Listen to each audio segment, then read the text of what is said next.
The same example that I will give you has to do with the Amazon records. I don't think that we're reading the rule the same is the concern I have, and so I want to make sure I understand your position. Another example of that is the Amazon records, where they're claiming that those are self-authenticating relating to purchases, and that also has not been noticed. But it's not a bad act to purchase things on Amazon. But the state is using it, Judge. The financial records and say, this shows a transaction with Mr. Kohlberger's credit card to purchase a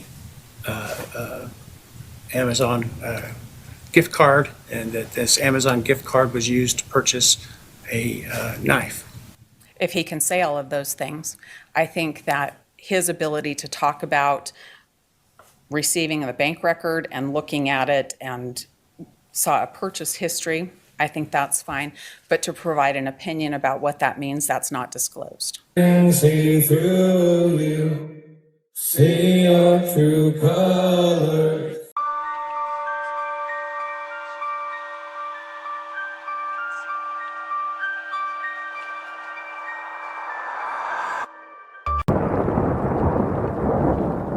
Like you, be strong to hold the powers of the sun. I show you how deep the rabbit hole goes.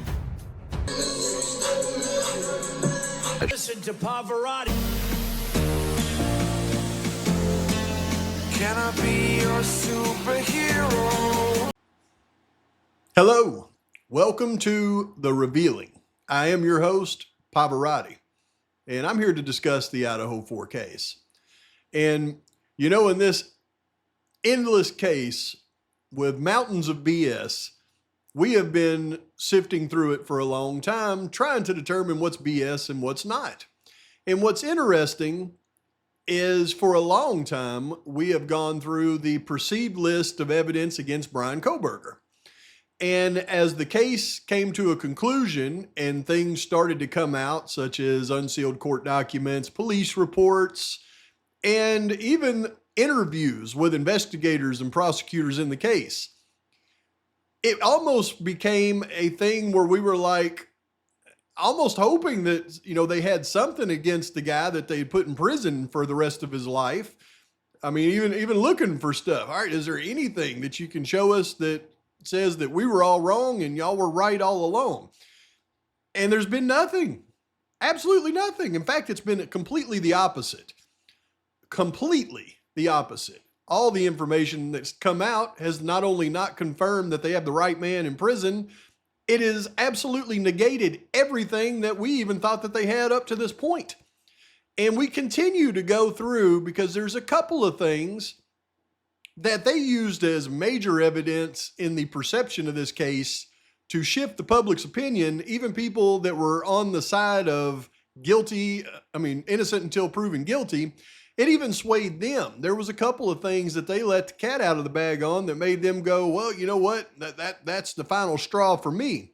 So, you know, I'll be looking for this stuff, and I'm always on the hunt to see if anything is either proven to be true or proven to not be true. And it's amazing the steps that you have to go through to try to determine the answers to those questions. Well, today we get a surprise interview with Brian Enton and Miss Olivia Goncalves.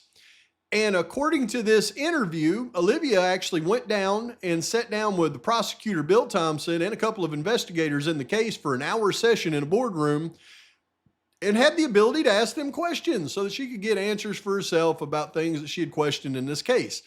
So I go into this interview thinking, wow, we might actually get some real results from some real questions. But instead, I get an hour-long gobbledygook of Brian Enton, who has apparently, he asked zero questions throughout this entire interview, and Ms. Goncalves gave zero answers. It was just a bunch of gobbledygook, nothing. I mean, it was a big nothing burger, but having to watch exactly an hour of this thing to get one key piece of information, well, I guess it was worth it, because I did get one key piece of information that I had been looking for a long time.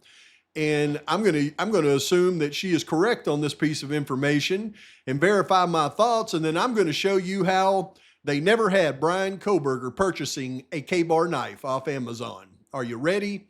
Let's go ahead and zero in on that one and remove it from the list of BS as well. And let me remind you of this BS list, because you know we've been going through it for a long time. Now, if you followed me, you know that I put together this funnel of evidence against Brian Koberger. And I worked my way from the top, which was not really evidence at all the way down to the actual evidence in the case. And then we, over time, have gone through and done our best to verify if it was either true, applicable, or just straight false. And we started out with this big funnel, and I even took it a step further, and I broke it down into, pre-crime, crime, and post-crime, the consciousness of guilt stuff. And as we go through that, we start with the pre-crime stuff. And this is almost unreal as you really think about it. One of the things that they were using in the media to prove Brian Koberger's guilt was the fact that he had purchased a balaclava about 8 or 9 months prior to the unaliving. Now, everybody came out and said, well, if you're a hiker in the upper portion of our country, almost everybody owns a balaclava. So using that as evidence would be immaterial. Tying the defendant, Brian Koberger, to the black balaclava mask that was spotted by a surviving housemate. The prosecutors say they have proof that Brian Koberger bought a black balaclava mask, quote, the same type of mask described by Dylan Mortensen, from a Dick's Sporting Goods store in January of 2022. Covers the head, your typical ski mask. Now, what we did from there is we took that mask that we found, and then we took a picture of Brian Koberger. And then we put them next to each other and then superimposed them, the mask on his face, to kind of get a recreation or a depiction of what Dylan Mortensen may have seen that night of November 13th. If in fact it is him. If it's him. If it is him. All right, so let's take a look at that. Do we have it? Let's take a look at that depiction of what that may have looked like over his face. There you go. So you see, it fits almost perfectly. If in fact it is him. If it's him. If it is him. Then there was depraved Google searches, supposedly, that he made, released on Dateline. That has never been verified, and I've still been looking for something to verify it to this date, so I'm going to assume that wasn't even true. What did you find on that phone? Well, the phone, it just provided us and matched up everything that we mostly already had. We'd already conducted search warrants and had a lot of his activity, a lot of his phone usage. So when we actually had the physical phone and we were able to do the extract of it, we didn't gain a lot from it. We know that he was clearing a lot of his devices and wiping things from them. We know that he used VPNs. So, but we also did find screenshots and pictures of news coverage of Moscow. On the case? Correct. So after all of that, all they found on Koberger's phone was pictures of the news coverage of the case. He's a criminology student studying this type of crime that happened 10 miles from his university. Everybody in the world, especially around there, especially criminology students, would have so many screenshots of this case, and that's what you found on his phone. Then it was the purchase that he made of the Kbar knife, and that was the one that really shifted people's mind on guilt and innocence. And we're going to focus on that one because we finally have some information about that one in this long, overdrawn BS case. Then it was his Reddit survey of criminals, which was something that the prosecutor came out and said, well, it's something that college students and his lines of studies would actually be doing. That wouldn't be something that we would expect not to see. Investigators in Idaho unaliving case dispel baseless rumors and theories. That's right. In an interview, the lead prosecutor, Bill Thompson, decried how some of the wild speculation surrounding the case made life HELL for innocent people. But Mr. Thompson said Mr. Koberger learned about a variety of serial unalivers during his studies and did not know of anything to suggest that he had sought to emulate any of them. And then there was his crime scene paper on crime scene, after going through crime scenes and being able to determine, what was evidence and what wasn't. Again, Bill Thompson came out and said that's something we would expect a student in his studies to do. But Mr. Thompson said Mr. Koberger learned about a variety of serial unalivers during his studies. Then there was his prior trips to Moscow, right? All those 23 trips. And Bill Thompson, again, comes out and says, well, that we have no way of putting him at the house. Those could very well have just been trips to Moscow. There was no evidence he had visited their home. There was nothing to suggest that he'd ever met them. It is even possible that he did not select the house as his target until just before he entered it around 4 a.m. one night in November 2022. The lead prosecutor in the case said in an interview on Thursday. Then there was the Dickies purchase, right? We've heard for so long that he purchased a black Dickies jumpsuit. And then when they released the photos of Brian Koberger's apartment and they have the receipts for what he purchased, it turns out that Dickies purchase was a $14 Dickies hoodie. And it turned out to be nothing as well. Here's the famous Dickies tag. He brought a beanie, $12.97. Not a balaclava, but a beanie, not a Dickies cover-up. Then we go to the evidence the night of the crime, right? Like his phone was not reporting to the network. Well, we find out that Koberger was in an area where his phone would not have reported to the network. The fact that he didn't have an alibi. Well, we find out that it's likely Koberger took pictures while he was at the park and actually was going to use those as his alibi, and the prosecution was going to try to refute it. And then there's the fact that he was out during the time of the crime, which let's all hope we're not out of our house during the time of a crime, or else we're all going to be convicted of it. Then there was the DoorDash driver. They seen Brian's car parked right behind them, right? We seen the body cam. But then we get the police report where she says she never seen Brian Koberger's car. Then there was the cast, right? His location information the night of the crime. And it turns out they lied about 7 minutes and Koberger was heading away from the actual atrocity, and then they had no cast information about where he was. Then there was the eyewitness, Dylan Mortensen. We've been all over that so much that there's no reason to even talk about it. Then there was vehicle identification. And we find out that they never changed the vehicle identification from a 2013 until December the 20th. And there's so many police reports backing that up now, I don't even have to go in on it. The final piece is the DNA on the sheath, which is the most questionable in this case, and I'll leave that alone for now. But then there was everything after the crime, all the consciousness of guilt. Koberger wore gloves into the Albertsons grocery store. We heard that for 3 years. Now we get the actual video of Koberger and Albertsons, and he doesn't have gloves on. It was just a straight lie. And you notice that, there's no gloves on Koberger's hands in any of these grocery stores. Then it was the selfie that Koberger took the morning of the crimes. Oh, it was just the selfie, put his thumbs up, that's proof. Then we get all of the pictures from Koberger's phone. And Koberger took selfies every single day in every single situation. That was nothing out of the ordinary.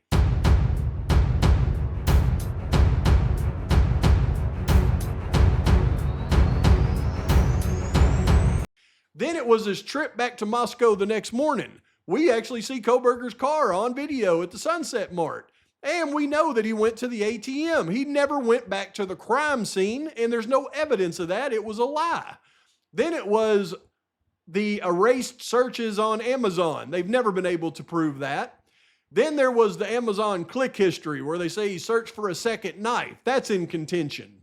But then when we look at the other stuff, like he was wearing surgical gloves, putting stuff in plastic baggies at his house, the lead investigator in the case, Darren Gilbertson, said that he was wearing kitchen gloves separating trash. He was never separating little things into little plastic baggies. Then it was they saw him putting his trash in his neighbor's trash can. That turned out to be an absolute lie, dispelled by Darren Gilbertson. His spending habits, said he never used his ATM again, or his debit card again after the unalivings, which is a total lie because we have a list of his purchases. He used his debit card from the unalivings up until the time that he was arrested in Pennsylvania. And then there was Google searches that morning that he Google searched the crime before 911 was called.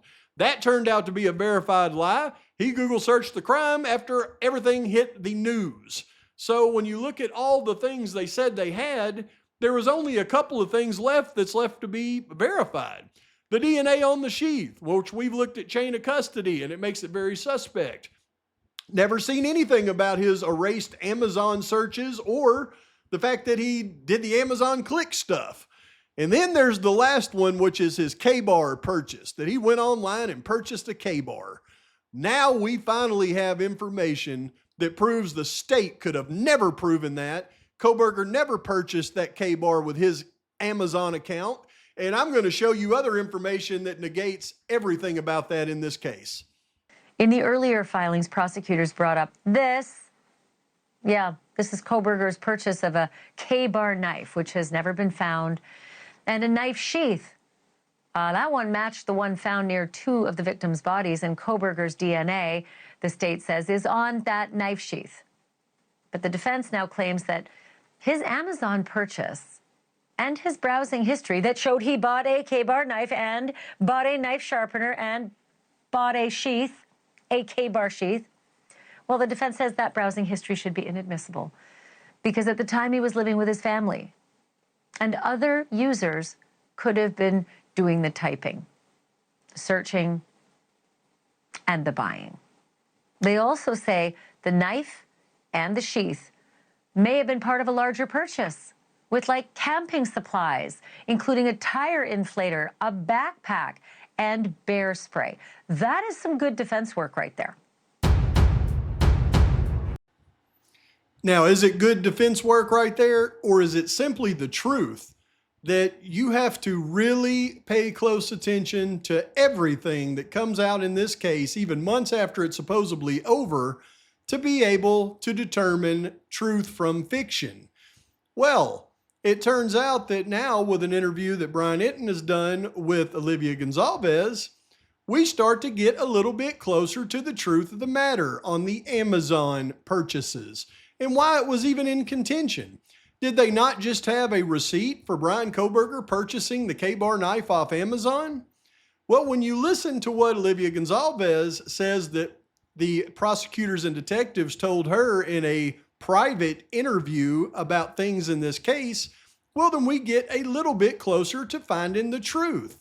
And the truth is stranger than fiction. What does she have to say about the account that purchased the Kbar knife sheath? Was it just Brian Kohberger's, or was it something totally different? One of the sisters having knowledge or having seen him with the weapon itself, because the knife that he bought on, his parents' Amazon account. So that doesn't really surprise me, especially because I didn't really see anywhere that the defense was trying to argue that he didn't own the knife, that he didn't purchase it. They tried to say that his click history shouldn't be included because, getting off track, I apologize. No. But it didn't really surprise me seeing her on that list. Yeah, I guess it didn't surprise me either. I wondered if they were going to use, her to say like, oh, because I think they shared an Amazon account. So like maybe to narrow down, like, you're not the one who ordered these things, to kind of like process of elimination kind of thing. But I'm not really sure. And I mean, I'll also even say too, I'm not even sure that was entirely needed, because when he purchased the knife, what he actually did is on his debit card, he purchased a gift card, I think for $120. He immediately turned around, added the gift card to his parents' Amazon account.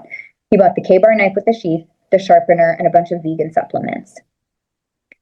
At the time that he was arrested, when they seized his car, the same exact vegan supplements that he purchased on Amazon with the gift card in the exact same order as a Kbar knife were in the trunk of his car. So, No. yes, well, it's stronger to have an eyewitness that says, I saw him physically hold it. And I'm not saying that's what she would have testified to, but while I get that that's stronger, I don't even think it was needed. The knife that he bought on, his parents' Amazon account. When he purchased the knife, what he actually did is on his debit card, he purchased a gift card, I think for $120.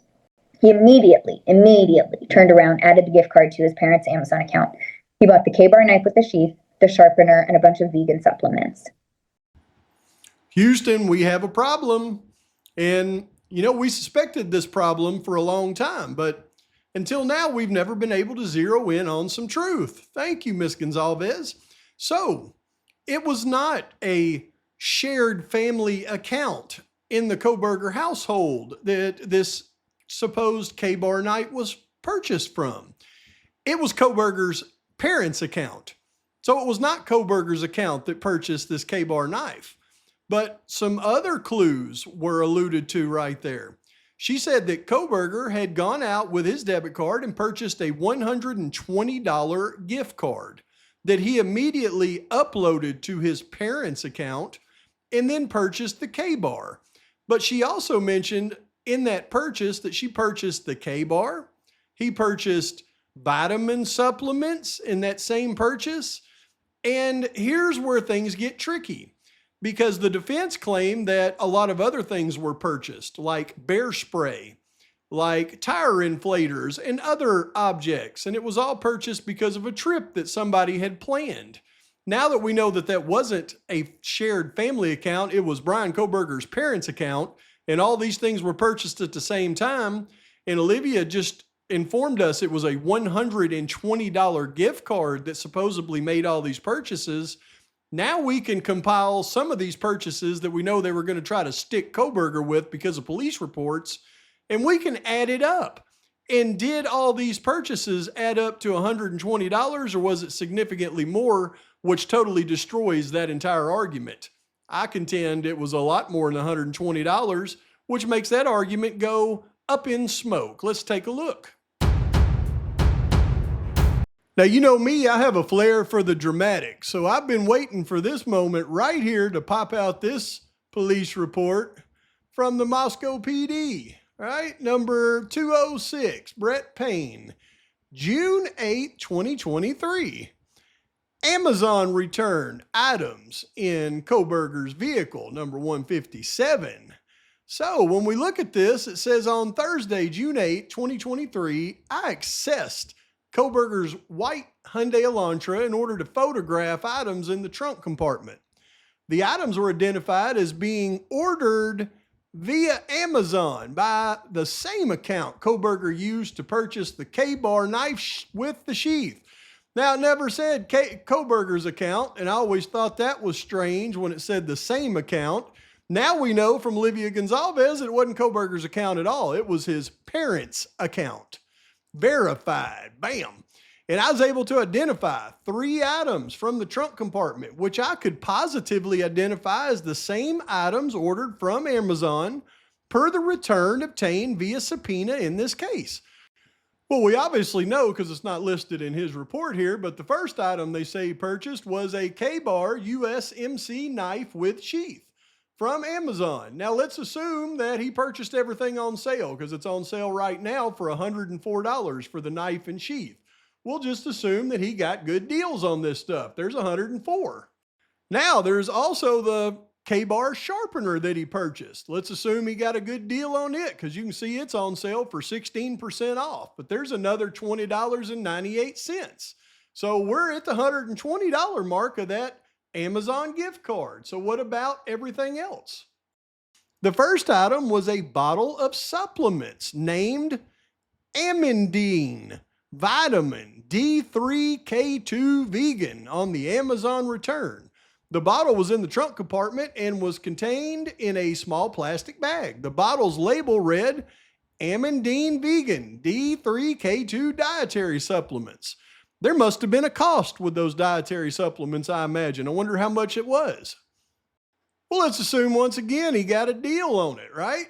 Well, they don't put these on sale right now, so all we know is how much they cost. And that's $33.95 for the Amandine Vegan D3K2 vitamins they found in his trunk. Huh. We're getting a little high on that $120 now, Olivia. The second item I positively identified was labeled as lead brand Scissor Jack, 1.5 tons on the Amazon return. I found a 1.5 ton Scissor Jack in the trunk compartment, but it did not have any brand markings. I searched the same name on Amazon and found the same item I located in the trunk compartment. It should be noted the jack came with a ratchet handle as well. This item was booked previously. Well, there must have been a cost to this lead brand Scissor Jack, 1.5 tons, right? Well, it turns out that the lead brand Scissor Jack, 1.5 tons with the drill adapters, only $29.90. Huh. That $120 sure goes a long way.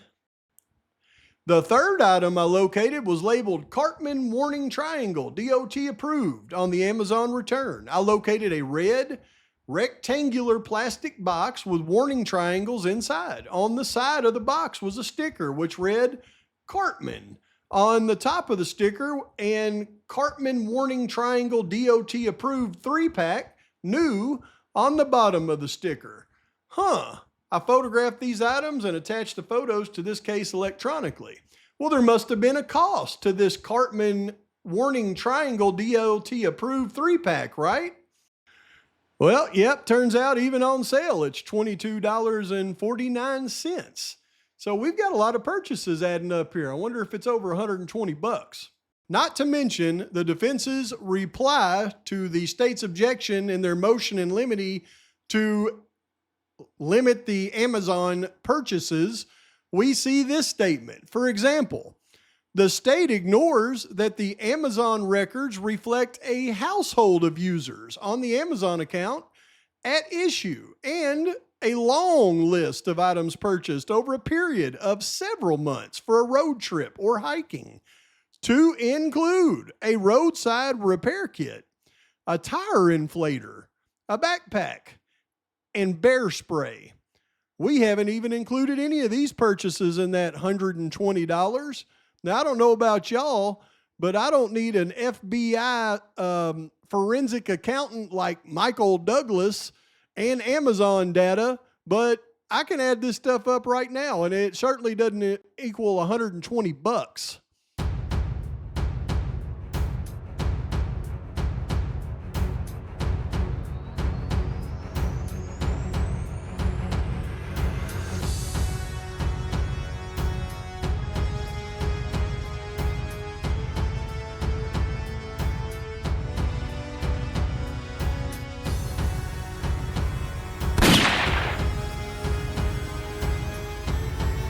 The knife that he bought on, his parents' Amazon account.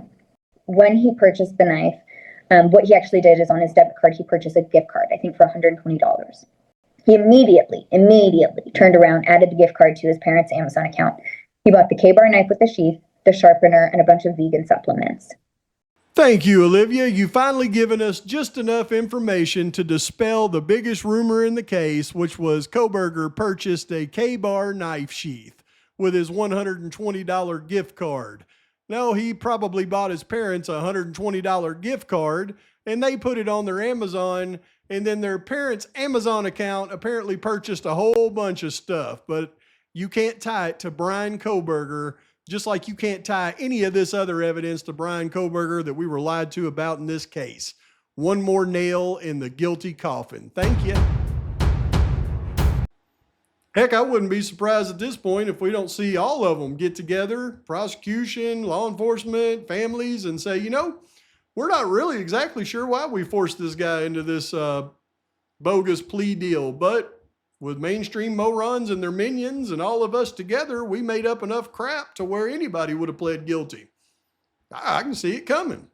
But we'll continue to go through and pick apart this case and show the absolute tremendous, horrendous atrocities that were committed against Brian Kohberger. Not only the victims in the family, but the fifth victim, which is none other than Brian Kohberger. And we've got so much more to bring you, it's unreal. But please like and subscribe to this channel, post your comments, thoughts, criticisms, and until next time, we'll continue to bring the truth. Pavarotti's out.